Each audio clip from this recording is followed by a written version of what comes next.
I'd like to welcome our replay viewers. Thank you very much for joining us tonight. And this is Avi Uniglicht. I just wanted to tune you into my new t-shirts that I got, my long sleeve tees. Aren't these cool? I really, really like them. And they turned out great. That's the back of them.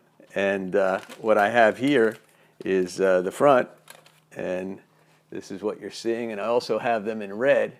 I think they came out pretty neat. So welcome, replay. And I'm going to switch you around here just in a moment. And good evening to Tech Talk this evening. Let me just get you guys around here. Hello there. How's everybody doing? I didn't get a chance to see who just stopped in tonight. This is Avi Uniglicht, your tech concierge, and I'm thrilled that you're here with me on this Thursday night. Tonight we're talking about 5 tips and tricks that you guys can take advantage of for storing and managing your digital data. I always like to come up with some ideas that might be unique for you and things that I've been using for a while.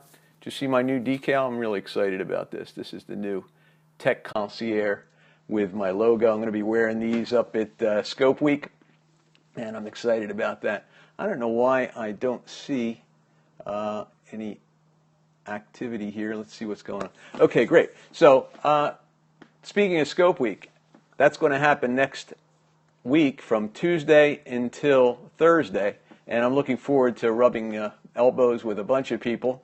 Hi, Shawnsby. Thanks for jumping on the call. We're going to be about 300 of us are going to congregate in New York City, and we're going to have a hell of a time with a bunch of scopers. Some of the top scopers in the universe will be there. Looking forward to meeting Alex Kahn, Alex Pettit, Periscope Ryan, and a bunch of others that are going to share their knowledge with us and make us better scopers. So I'm really looking forward to that. So one thing before we get started, wanted to talk a little bit about the new Periscope feature that they just released earlier today. It happened this morning. And that is there's now a title page that you have for each and every one of us. If you go to periscope.tv/yourhandle, you now have a web page that people can actually visit, and it has your profile on it. They can view your most recent scopes that are active, and it's a pretty neat option. We've seen them on Blab and some other options that are available in live stream, certainly, and no different now with Periscope. And Scope just keeps getting better, and I'm excited about it. Hopefully you guys are joining us and you're enjoying scoping too, taking advantage of more than just viewing, but actually getting your words out to everybody. We really like to see your scopes, and I enjoy seeing a bunch of different types of scopes and sharing your knowledge with us and learning all types of things. So it's exciting. So let's not get any farther behind. Let's talk a little bit about the paper tiger, the documents, the digital trail that you guys all have to deal with. I have to deal with it on a daily basis. Files come in, you store them either through attachments, they come in through your email, they come in through documents that you've created, documents that people have shared with you, you're downloading pictures, you're downloading music, and you're having a difficult time with a lot of these documents because from what I've seen as your tech concierge, I see these documents all over the place. They show up no matter where you are. They're all over the desktop. They're all over in your documents. There's no form of organization whatsoever, and it becomes very, very difficult for you to find stuff after you've saved it. Now, some people are organized. I know that there are situations where you already have a system in place, and if it's working for you, that's fabulous. This calls for those people that may be challenged with the whole concept of files and folders and things like that. So let's get started with the first tip. The first tip is defining what the topic of your file is. If you know it relates to a particular subject matter or it relates to some client that you have or a friend or something like that, and you can identify it that way, what I recommend you do is whatever the first thing you think of is the place that you're going to look for it. Now, where are you going to look for it? That's the key. And I've created a concept called the file cabinet. And the file cabinet is nothing more than a folder labeled file cabinet. And in that file cabinet, you have subfolders A through Z. You create a folder, blank folders, A through Z. And then if you have a particular client called, let's say, ABC Company, that would go under the A folder, and you create a folder called ABC Company. And in that ABC Company, you might create subfolders related to the topics that have to do with that particular customer. Now, it can be done by item number if you're dealing with products, if you're dealing with some type of inventory and you need to track it, if it's jobs and you want to track it that way. These are all opportunities for you to consider. So, I put together a little template to just give you an idea. If you were looking, these would be the folders, A down to Z. And then you would have these subfolders. Here's that ABC Company. And below ABC Company, you might have these contracts, letters, proposals, things like that. And then you'd have your actual files stored below that. Letter 1, letter 2, letter 3, wherever that would go. But if all you need to manage are 26 folders on your computer, number one, you won't see hundreds and hundreds of files on here. All you'll see is 26. And then you can drill down to any one of them and deeper, but you never have to deal with more than 26 folders. So if you're thinking about a subject matter, you just think, I stored that under L for letters, or I put it under Z for Zebra Corporation, and that's where my documents are. So hopefully that makes sense. And what do you do with that file cabinet once you have it in place? Well, you keep adding folders and on documents and things like that. Now, what can you put in there? Let's say you have paper documents.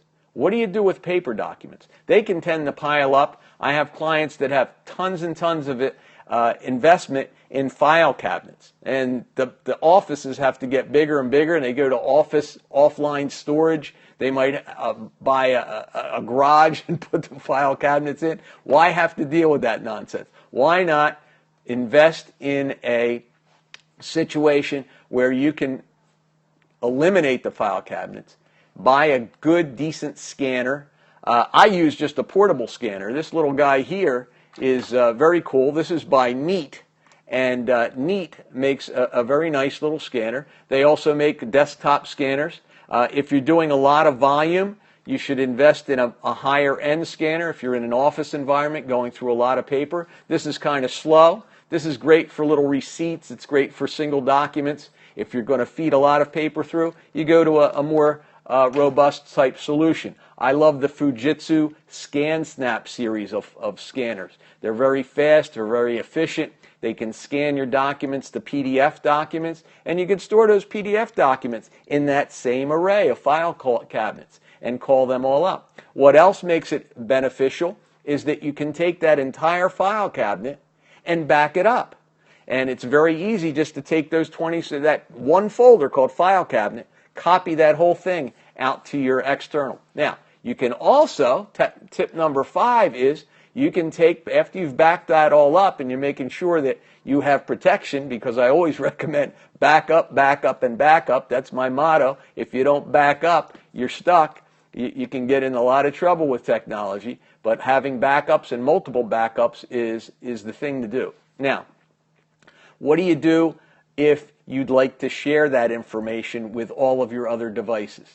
And you want to be able to get to these documents from your phone, from an iPad, from a tablet, from another computer, a laptop. If you have a desktop, you want to share it with someone else. Well, you can take this whole file cabinet and synchronize it to the cloud. Or, I always like having more than one copy. I don't necessarily trust the cloud with everything that you do, having it in one place, but having a copy, and a main copy on your computer, and then synchronizing it to the cloud. There are many, many options for that. You can do it through the OneDrive service with Microsoft. They give you, with the Microsoft Office product, you get a full terabyte of storage in the cloud that you can copy to your local drive and then sends it right out for you automatically. I found that to be the fastest. I've used Google Drive and tested the same process. I use a program called GoodSync, and I take my local documents every night and back them up multiple locations, and GoodSync does that for me automatically. And what it does is it copies all the data from one source into another source. If I'm copying it to my OneDrive folders, that's what it'll do. And then OneDrive synchronizes it out to the cloud. If you're doing it on the Google Drive, there's also a folder on your computer that will do that. You can synchronize to that. But I found Google Drive to be a much slower synchronization process. It's not as quick because it goes live out to Google Drive directly oftentimes. So it just doesn't work for me that way. But using these techniques, you'll find that you can really streamline your data storage. You can organize it, keep it clean, you can keep it secure, you back it up, and it's easy to do. You don't wind up having documents all over the place. When I transfer clients' documents from one machine to another, I look at what they're doing, and if they're a new client, I always recommend this approach because it just works and it's seamless. If anybody has any questions, I don't know why I'm having difficulty seeing any chat windows that you might have. I don't think I turned the chat off, but no, I think we're good. So if there's anything I can do for you at all, you can hit me up at askavie.com. That's my website, and I'd be happy to share with you more information. I have a silver platter that you can sign up for where my newsletter goes out, and I'd be able to get information to you. And there's a number of different options for you there through our boutique area. And I specialize in remote room service. That means that if you have a challenge, I can actually remote into your computers, whether it's Mac or PC, and help you right over the phone remotely, right to your computer. You never have to leave your home or office. So look forward to helping you one day, and stay tuned. We're going to be doing some things, like I said. I'm going to be up in New York next week, and I'll be scoping from New York. I look forward to doing that. And if you haven't joined me, swipe right on an iOS, swipe up on an Android, and join me on this scope thing, and share it with others if you could. I'd love to be able to help as many people as possible. That's my mission. Have a great night, great week, and thanks for tuning in this week. Take care. Bye-bye.